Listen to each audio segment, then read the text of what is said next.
Hi everyone, I'm Sarah Lang and I'm here to spark the philanthropy revolution. The word philanthropy means love of mankind. My show is all about the ways we can revolutionize our fundraising so we can raise more money and do more good.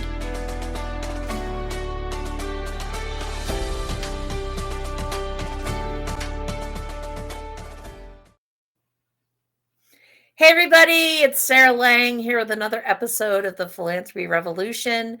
And for those of you who don't know me, I am a professional fundraiser. I started my career in 1989 and I've raised over $100 million and worked with over 200 nonprofits. And I love what I do. I believe wholeheartedly in the value of the nonprofit sector. And today I am so excited to introduce my guest, Ellen Bristol of Bristol Strategies. Ellen is going to talk to us about metrics, which is, in my opinion, a much needed discussion because more and more people want to know what is the actual investment that I'm making. So they're not necessarily looking at it as a typical investment, but they want to look at the return on their impact, and metrics will help us measure that. So welcome, Ellen. I'm so excited you're here. Do you want to tell people a little bit more about what you do and how you do it? Sure. It's so cool to have this convo with you. I've been looking forward to it. I founded Bristol Strategy by the way, it's one strategy, not multiple strategies. Okay. I founded the company back in 1995, and I can hardly believe it's almost 30 years. But I did it after a 20-year career selling mainframe computers. And we won't spend a lot of time talking about the downside of corporate America, and there are many problems. But when I got fascinated by the nonprofit sector, I realized I really knew how to sell. I knew what selling was about. And so I hear all this stuff about fundraising, and I see how many nonprofits are struggling to bring in $50,000 a year. And then I looked at the way they raised money. And it was such a, choose your metaphor here, a crapshoot, shooting in the dark, hoping God would provide, and very little about something I did learn in corporate was how to manage the folks who do the work of acquiring the dollars or the shekels or the whatever it is you're using as currency today, to make a difference. And I thought, I know how to do that. This could be really cool. So after a while, so I started to work with nonprofits. I'm in South Florida. At the time, we were living in Miami. We no longer live in Miami, but it's all, there's a big nonprofit community in any tourist environment, in the US anyway. And I pretty soon realized there were, how do I put this? Strategic elements that simply didn't exist in a lot of nonprofits. They didn't know how to express their value proposition. They didn't understand who their ideal donor or ideal grant maker or ideal corporate sponsor was. In other words, they didn't have the marketing discipline to say, people in institutions who fit our funny shaped door, to use a wonderful phrase I did not invent. Those are the ones who are going to give to us. The people who give to the New York City Ballet might not be interested in our horse rescue in rural Wyoming. Okay. So that was part of it. And the other part of it was what we're going to talk about today, which was metrics. So I was in the process of, sort of changing my religion from corporate sales to nonprofit fundraising. And it was then I had the breakthrough that the folks raising the money, be they fundraising professionals, development directors, which is a very poorly defined term, um, or volunteers or members of the governing board, really sort of didn't get it,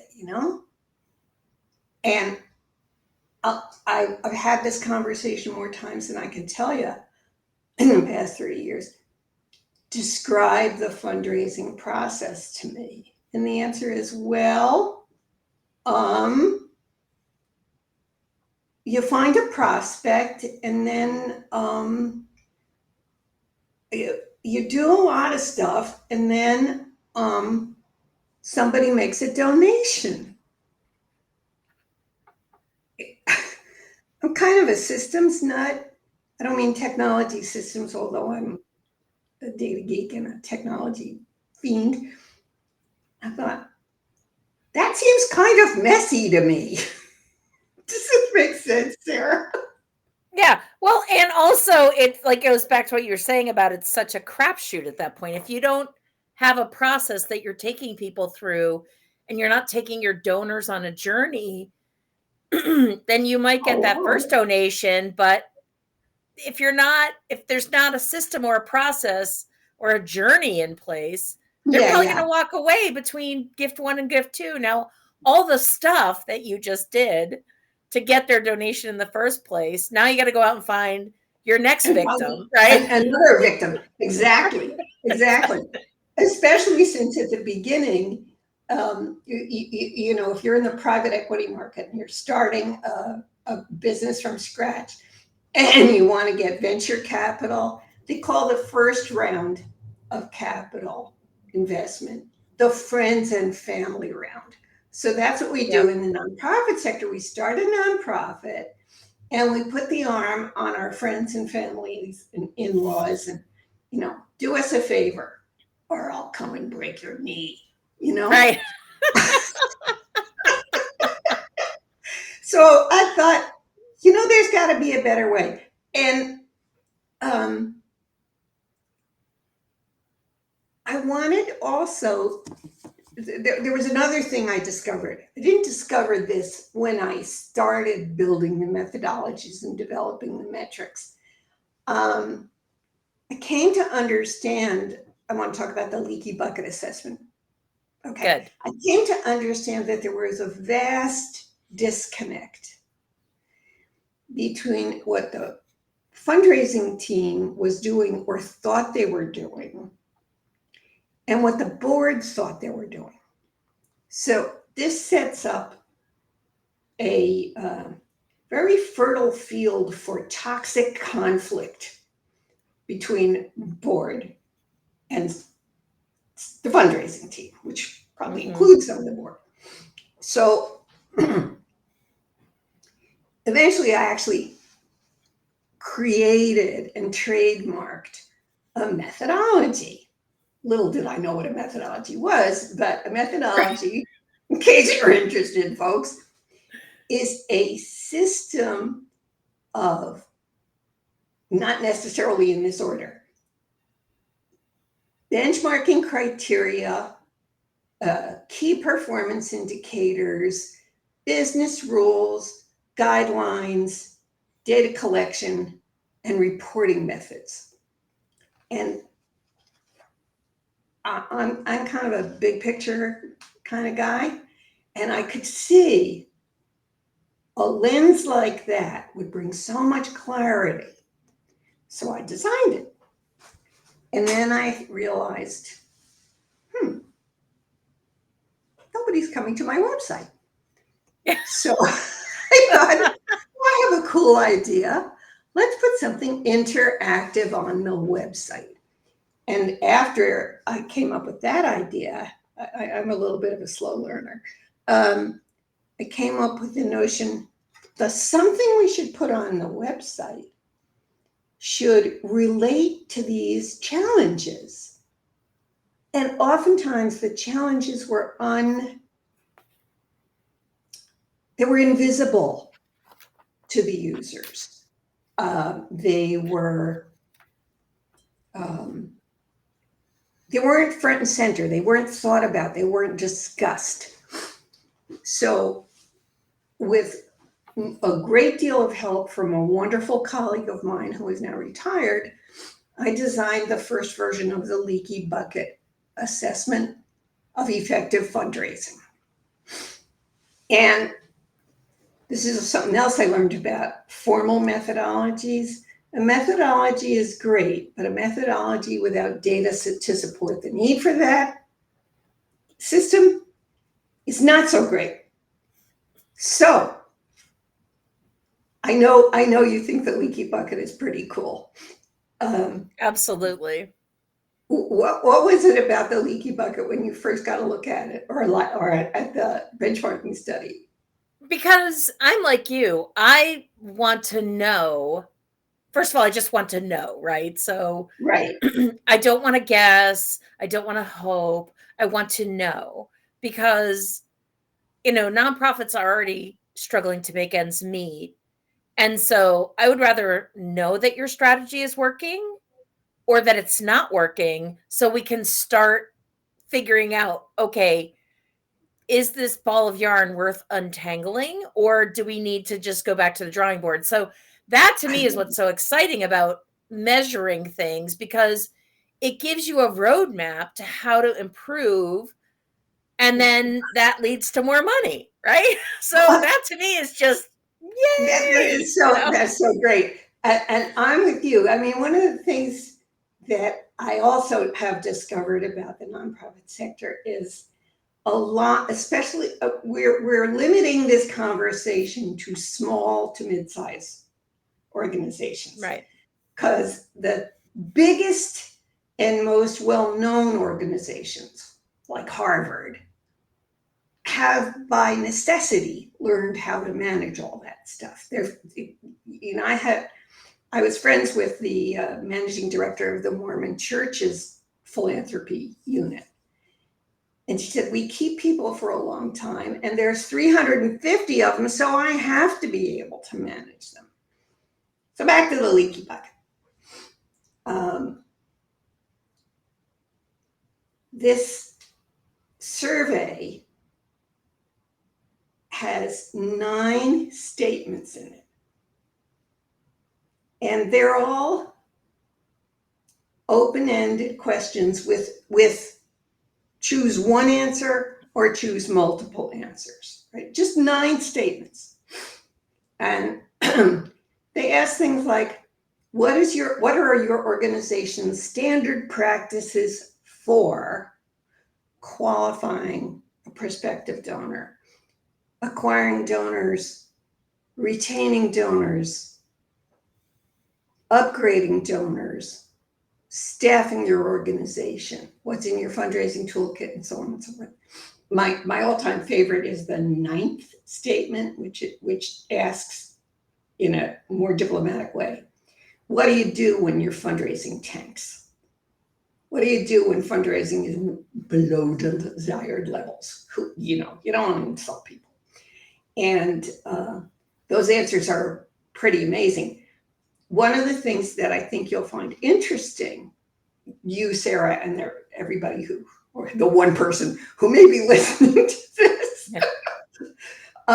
is there's been so much attention paid to donor retention ever since the AFP's Fundraising Effectiveness Project came out in 2006. Well, guess what, folks? The percentage of our 1,537 respondents over the past, this thing came out in 2011, it's still viable. The percentage of those who have no, are like without any ND standard practices for retention or are kind of encouraged to retain is about 76%. But the percentage of those who lack a documented ideal donor profile, including giving motivations, is around 84%. So the problem isn't retention, or the problem might not just be retention. Why aren't we retaining donors in the first place is a question a geek like me would ask. What's the root cause of poor retention? And if you have more clarity about your value proposition and who's right for you, the likelihood is you're going to pursue donors who are more likely to get deeply engaged and give year after year and maybe leave you something in their will. So I know we're supposed to be talking about metrics, but I'm telling you, there's a lot of metrics that we could be looking at, and being able to kind of dig into why things are happening or aren't happening can only be done if there's data that's, you can't manage it if you can't measure it. And you have to measure the same things the same way every time to get anything analytical out of the data. Right. So,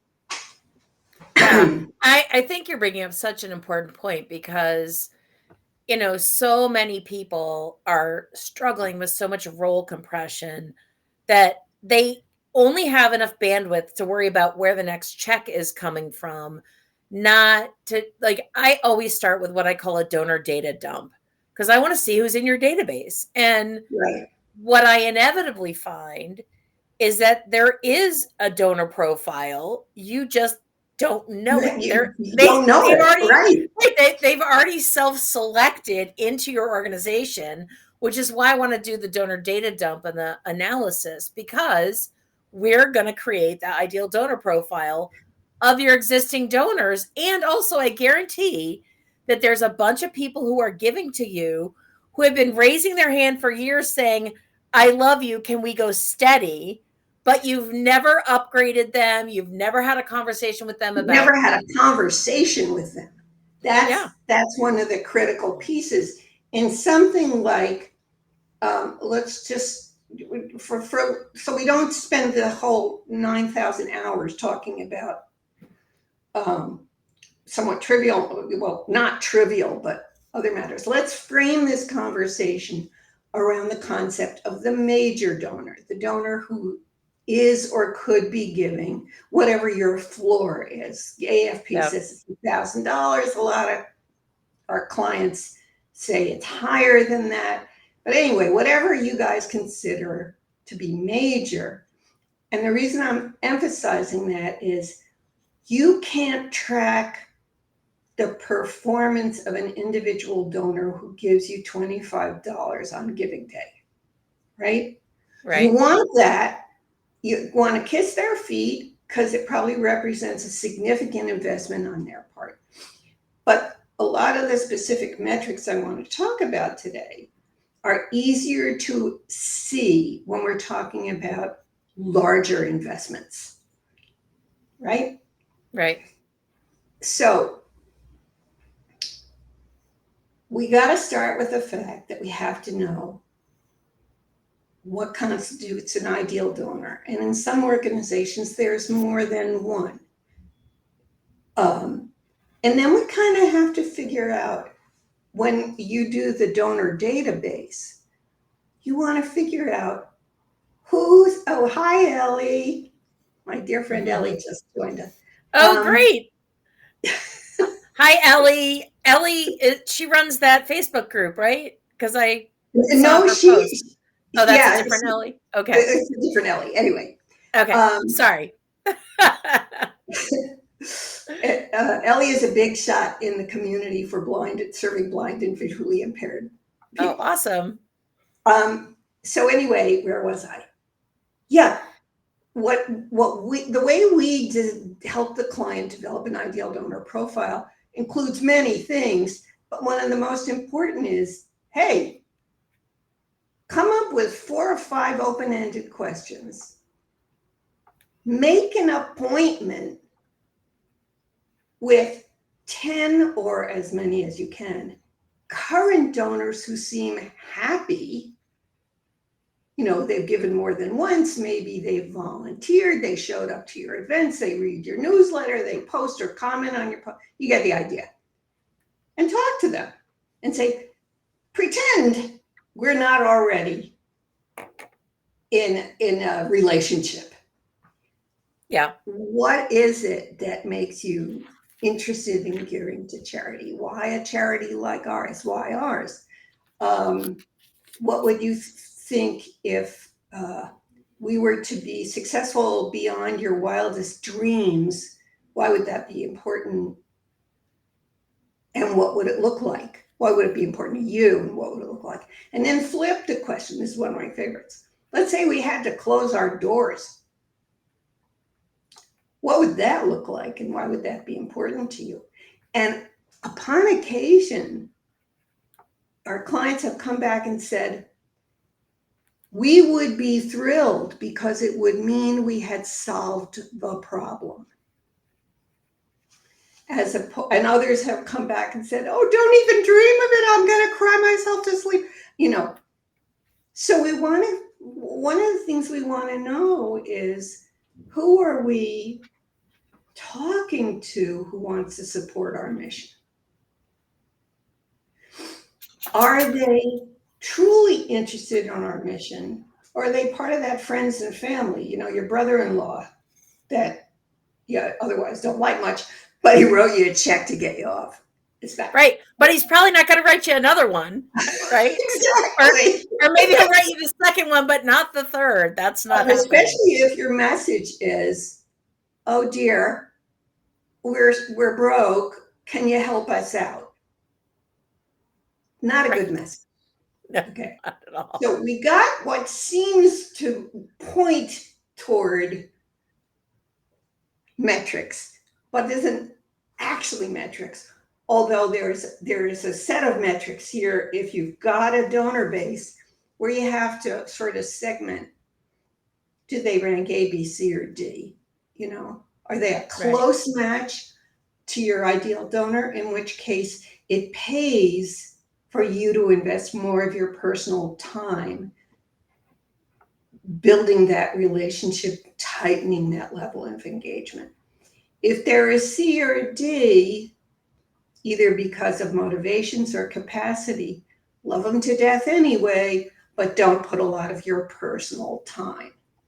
So a big chunk of my, the foundation for metrics here is understanding that you are human and have a limited number of hours to do this work in. And it doesn't do you any good to be up at 3:00 in the morning on Sunday writing a grant application when you should be sleeping or reading a book or taking it easy or something. Right. So far we have a foundation, right, Sarah? Mm-hmm. Absolutely. Know your target audience, right? Know your right. And okay. So, and also sometimes doing that analysis helps you see where the gap is. So I did this with an organization that serves women and children. And by looking at the data, what we realized is like the vast majority of their donors were 60 and above. And women 60 and above, right? Okay, well, there's some implications in about, 20 years. That, and sometimes less. Yeah, right. Where are the young women? Right. We gotta develop some strategies for engagement and outreach to go where young women are and talk to them about what matters to them, and then connect the dots So that was like a whole different strategy that we developed Well, it's because we not only a realized, different strategy, it's a different ideal donor. right, exactly. And I'm pretty interested in teenagers because the current crop are more activist. Mm-hmm. And they've grown up in an uncertain world with climate change and warfare of all sorts of things, and um, don't get me started on politics and the Yeah, economy. Um, but that's they're another show. it's another show. Yeah. But kids these days might or might not have money, but there are prime targets for other forms of philanthropy, being involved, becoming volunteers, and so on. And it doesn't hurt for Yeah, them to advocacy, donate outreach, right, $1, you know? right, Um, right. so, so we got that. So now,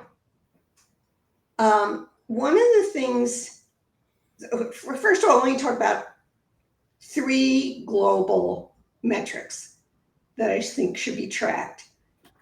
And when we say track, and we're talking about key performance indicators, I just want everybody to understand that a key performance indicator has 3 components: what you measure, how you measure it,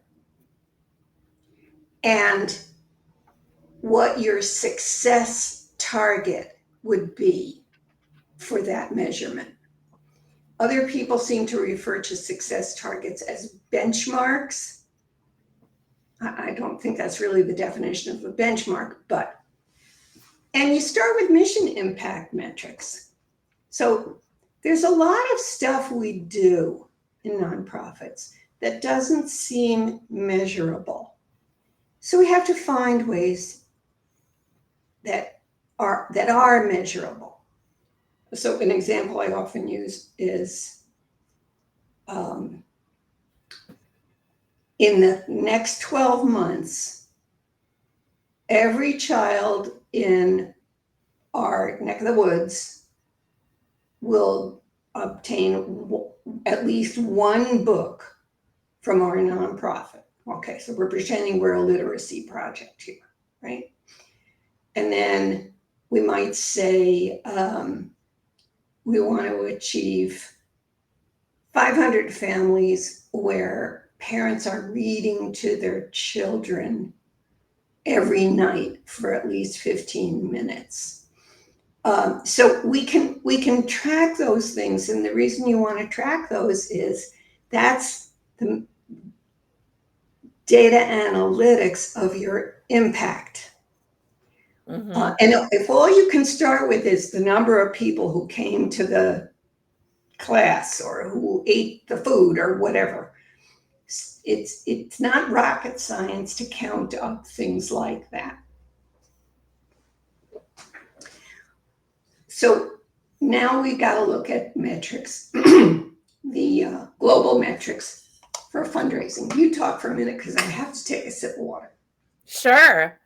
Yeah, I think one of the things that you're saying that I think is so important is, it's not just about um, measuring our impact, but also it has to come from the other direction. So, for example, if one of our measurements is that we want to measure how many parents are reading 20 minutes a day to their child, okay, well, where do those numbers come from? Well, it comes from the research that shows that when you read to your child at least 20 minutes a day, their literacy, do you know what I mean? Like, so we can't Yeah. just throw spaghetti at the wall and pick a random number.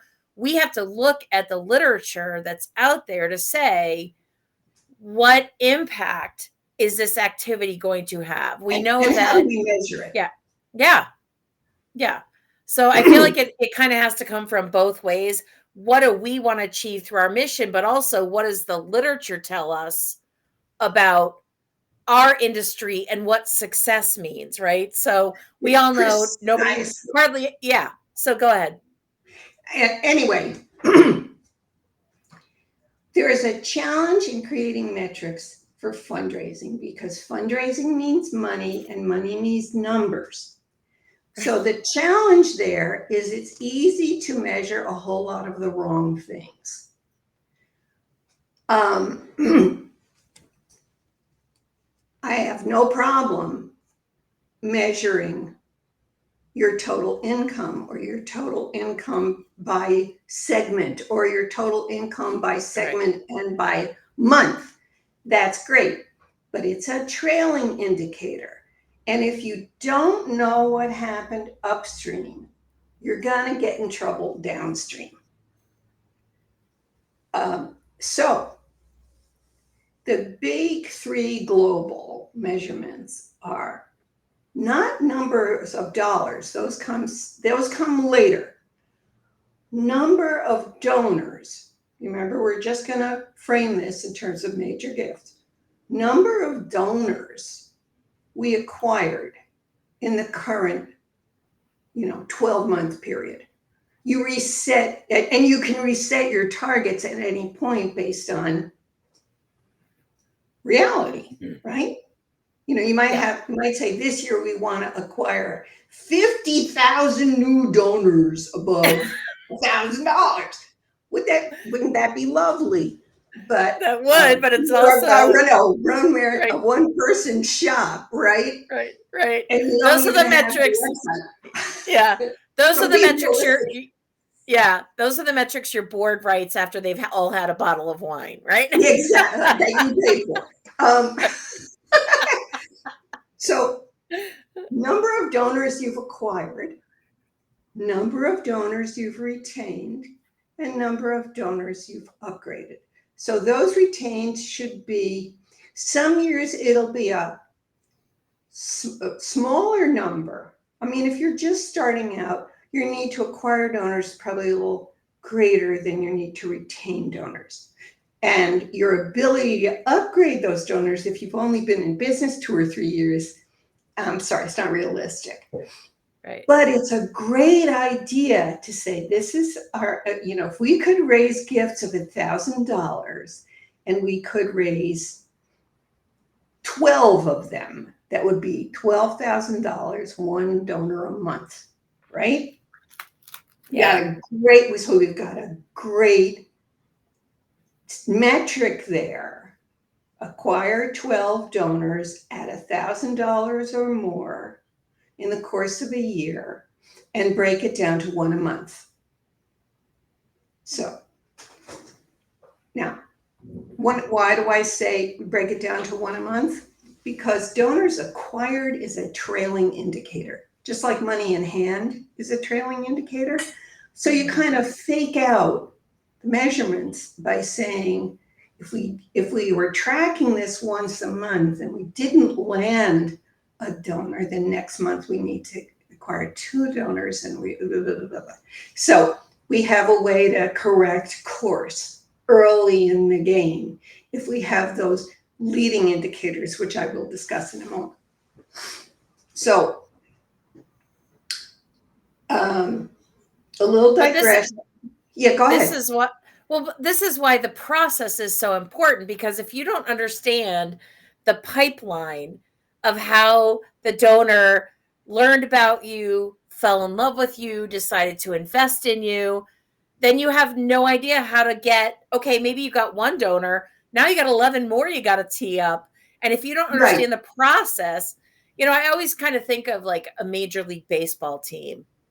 They have AAA, they have their farm teams, there's certain things they do at that level. The kids' performance in baseball at college, at high school, and in middle school. Exactly. Right?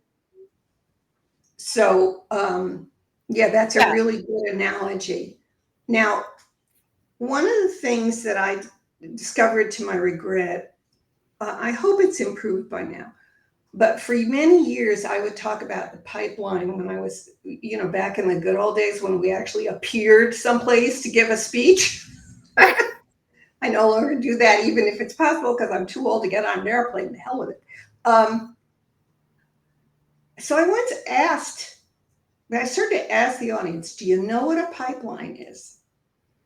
50% would raise their hands, the other 50% had no clue. So I always had to define the pipeline as a simple checklist of all the opportunities for a donation that are open, that have been, where the process has started, but it hasn't ended. And the mantra, if you're going to lose them anyway, lose them early in the process. Right. Exactly. So it's like, going on a date and realizing it's, it's done. Yeah, good. Great. I've only wasted one check. meal. See you later. Right, exactly. So I started to think about this pipeline thing way back in the Pleistocene era when I was still selling mainframe computers. I didn't get it. Maybe it's just my brain is shaped kind of funny. But the pipeline was presented to me as I was growing in my business career as, did you do this? Did you do that? Did you stand on your head? Did you sing the university fight song? Did you take them to a topless bar? Did you, there's all this like, and I kept saying, but which do I do first? And how do I do that? And, I got a whole lot of, these are all tactical, activity driven measurements and not strategic measurements. And I thought about it. I couldn't figure it out. And then I had a eureka moment. And I said, we, those generating the income, could do 50 million different things. But the question was, did those things we were doing result in the donor moving closer to us? So I said, eureka, let's change the pipeline from a list of activities, which is how conventional moves management is presented. Why don't we track the donor's journey? Can I share with everybody what the donor's journey looks like? Please. Okay. Let me make sure I got the right thing here. Okay. So why is it doing that? Oh, I just turned myself off. I'll turn myself back on in a moment. That would be great.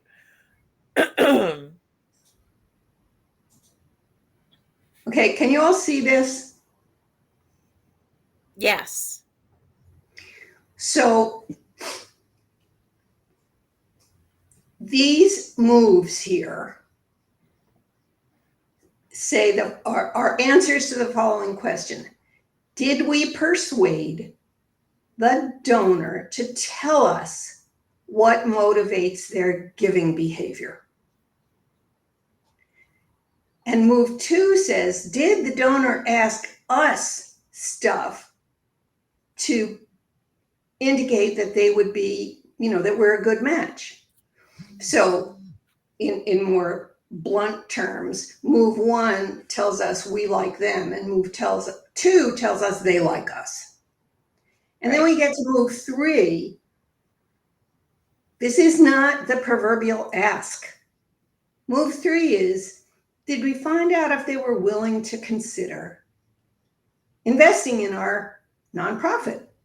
Mm-hmm. If so, move them to move 4, where we present a suggestion, a proposal, a recommendation, and get them to review what we're offering and negotiate the terms and scope. Usually, if you've selected the right person, you want to lose them here at move 2, exactly. And just stop calling them again. But if they've said, this sounds really good, if we could start in, X date, or can we pay it by the month, or something like that, the likelihood of getting to move 5 from move 4, if they say yes, is very high. And then later on, we go back and ask them, how are we doing? And then we get them to give again, and then blah, blah, blah. So these are all, these three, 6, 7, and 8 are stewardship moves. So what we have to track here is moves 1 through 5.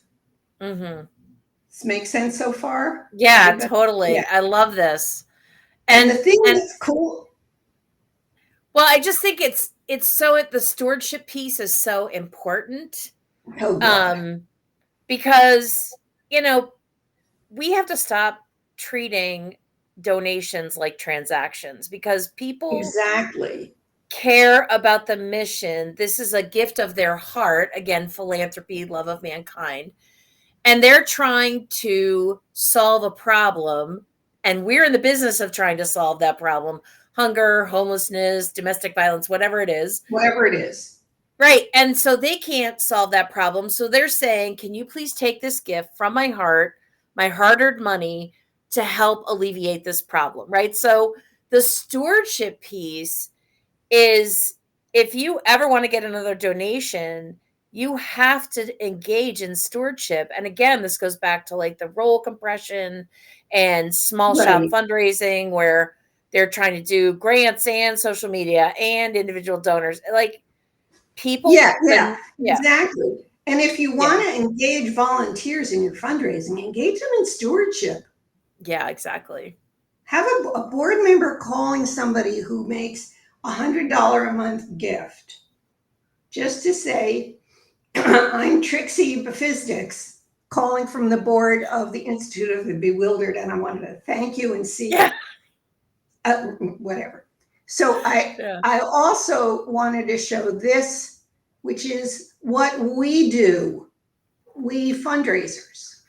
We follow up on the lead. We ask probing questions. We decide if they're a good fit. We establish rapport. We provide a proposal. We review the proposal with the prospect. We thank and we follow up and we go over and over and over again. But this is where we can establish key performance indicators. How many times in a month do we need to get people to move 1? By the way, if it's a second or third or a continuing gift, you just start them at move 3 because we already know why they give and that they love us. right. All righty. Now I have to go back. Now we need to see your lovely face. Oh, and There now you I'm are. Now you're sideways. Thank you for So sharing those diagrams. They're so helpful. they're really cool. And Yeah. what I discovered is in all my years of selling for corporate, I worked in cube farms, okay? Right. Yep. And the most common conversation was always, okay, I got them to this point. What do I do next? And I know that that happens in development shops too. Do I take prospect Z to lunch again? What do I do? Is it time to sing the university fight song? I don't know. In this model, it's always, oh, move them to the next stage by whatever means is legal, moral, ethical, and kosher, you know? Yep. And don't let them get away with nonsense either, which you do by establishing rapport in the first place. So with each of those moves, we can establish some other metrics. Now, one of the things that's a standard in corporate sales organizations is what's in your pipeline. Now, fundraising professionals have some kind of expectation. What's your goal for the year?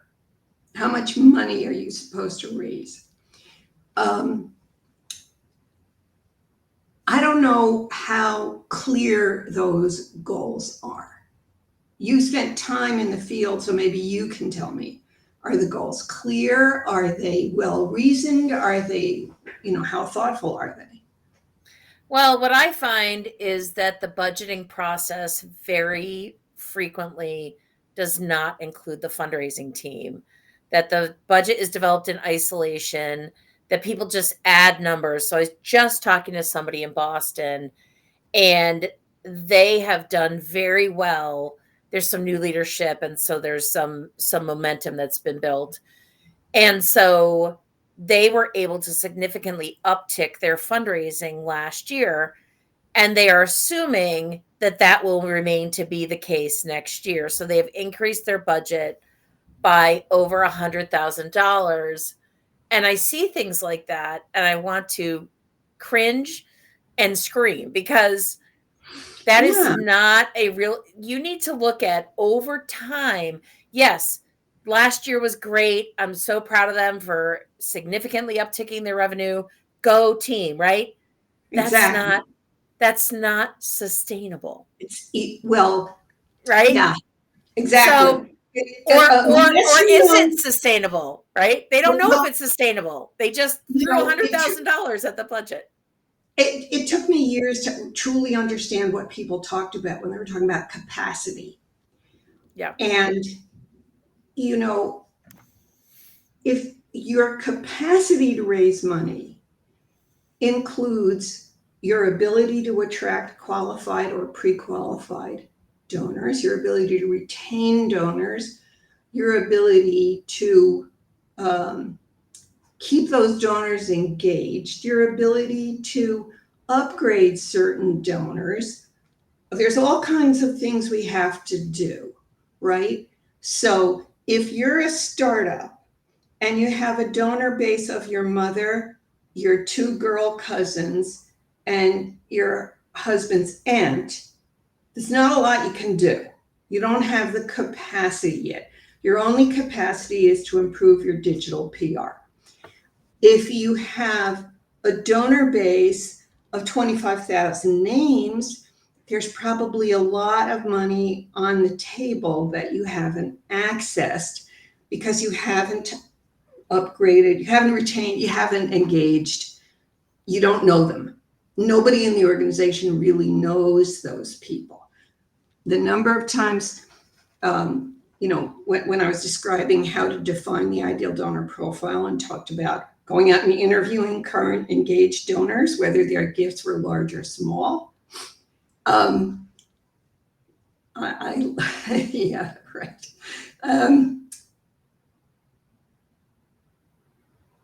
How big is that base of donors in the first place? Right. So then we Right. can say one of three things. We need to acquire more new donors than we need to retain donors. We've retained the same donors for years, and now we're in the position, like you mentioned to me before, I think before the show, of an organization for women where almost all of the donors are over 60. No comment. Yeah. So they need to acquire new donors who are probably from a younger demographic. Yes. So capacity is a shifting, it's something that shifts, kind of like the weather. And you have to constantly be going back and looking at what is our capacity. Are we attracting the right people to our website? This is all your digital PR. Does your website truly represent your mission and its impact? Has it been upgraded since the year two, right? And so on and so forth. I don't want to get too distracted by that. But one place I like to talk about here is, okay, however we settle on what our target is for generating income this year, We need to set, so now we have a target, okay? Our target is $500,000, whatever. We need to have a pipeline target. Nobody does this, okay? I recommend it heartily. If you're gonna raise $500,000, guess what you need to have in your pipeline? You wanna guess? I would say about $2 million worth of You, donors. Or, no, you're overestimating it. It's usually a 3-to-1 ratio. So if you say to your team, I want to see $1.5 million potential dollars in our pipeline, we're working on a 3-to-1 ratio. 1 out of 3 of those donors is going to close, okay, make a gift. 2 million is a lot of money. 1.5 is a little less money, so it's not devastating. But that's where progress tracking makes all the difference in the world. It's not only how much did you close, how much, I hope everybody in the nonprofit sector understands the term to close a deal, right? It's how many opportunities you have in the pipeline that are qualified. Some years you are not going to raise more money. And that is okay if you spent the year at the same level, but you built stronger internal systems and you were able to capture the data and you improved your methods for retaining staff and you improved your methods for serving clients. That's fine. Some years you really have to raise more money. Now, Bridget says, normally our goal is based on the budget deficit. It's like, that doesn't seem very sophisticated to me. What's your comment, Sarah? well, I mean, first of all, I always make my clients budget for a surplus because if you don't budget for a surplus, you're never going to have one. And as we all know, it's not like prices are not going down, they're just going up and up and up. So Right. it's, and also I often find that a lot of budgets are constructed with made up numbers. They're not based on real 100%. actual costs and projected increases. So for example, we all know health insurance ain't cheap and it's not getting cheaper, right? So let's make sure we book an increase so that we don't suddenly say, oh, now we're going to cover less of our employees' insurance. Well, that's going to lead to staff turnover, right? Which is a very high cost. For every position you lose, you're looking at least twice their salary in replacement costs. And that Twice their includes salary and their payroll taxes and whatever benefits you gave them. right. You're Cost of talking lost about opportunity, the whole thing. yeah. And all the intellectual capital they're taking out the door. I mean, it's all interconnected, and so you can't just take your budget and say, Let's we're raise just 10% for cost of living. right, that's fine, but then you better have some strategies to raise that money that are based on actual real data. I remember when I came back from maternity leave, I was still in the full-time workforce at this point. I came back from maternity leave to find that they had added $125,000 to the budget. And I went to the next board meeting and I held up the budget and I said, so you're going to raise this money? Because I'm tapped out. Yeah. I have approached every single funder that is a decent match. We are at this point, growing our individual revenue pie, but that's a slow uphill, hike. So where do you think this $125,000 and plus, by the way, magically appear? right. I'm already working at least 40 hours a week on the activities that you've already assigned to me. So unless you're going to like give somebody else the newsletter or have somebody else manage the, the other pieces of the work that I'm doing, I'm already tapped out. And now I have an infant at home. Yeah, So right. I'm going to be even more tapped out because no one's sleeping. And like, and they were Right. shocked. Like, what do you mean you can't? I was like, fundraising isn't Well, magic. It's well, not magic. There's no that's fundraising fairy. there's no secret place, a door behind which fundraising consultants keep all of the donors, Right, right? exactly. Um,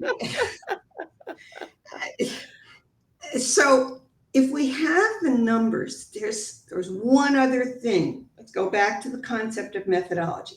We kind of covered the idea of the key performance indicator, right? So we set up an annual target for numbers of donors and numbers of an amount of income generated. And then we say, again, if we're in the major donor space, just by way of illustration, we need to raise $12 million from our major donors this year, and each major, or $1.2 million, and each of the major donors is going to donate $100,000. Well, that's doable if you have a deep enough donor base with deep enough pockets to make 12 such investments. On the other hand, and by the way, that means you need to cultivate about 43 new donors at that level every month. Right. So we're at a capacity to start with. And if, on the other hand, you say we want to raise 150,000 in $1,000 increments, give me a break. So that's where we talk about capacity. Do we have enough man hours? Do we, oh, God forbid I should say man hours, labor hours available to us? Do we have enough staff skills and talent?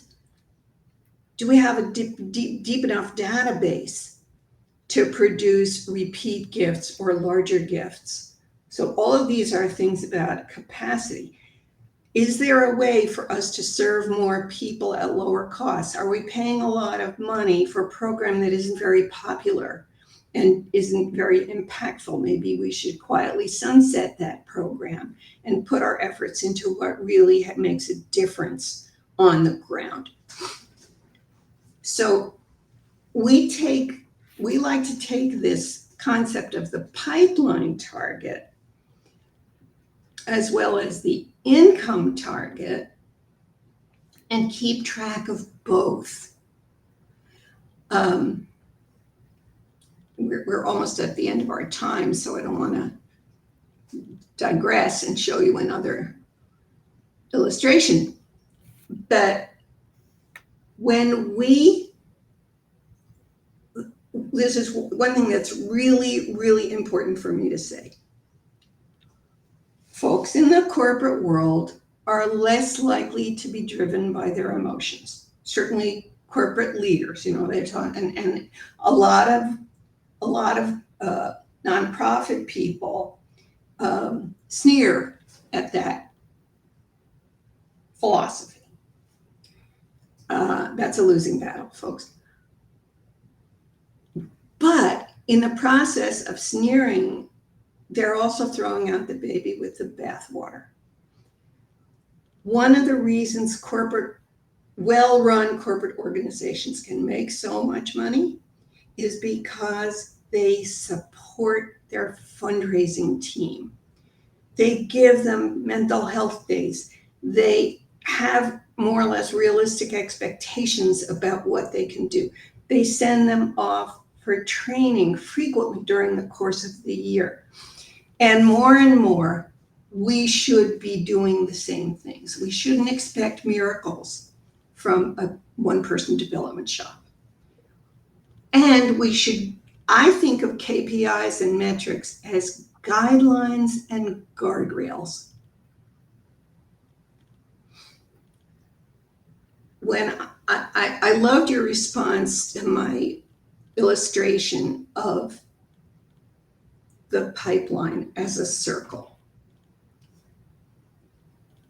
One of the reasons I came up with it was I was suffering from PTSD over being flogged because I didn't have a good pipeline system at the time.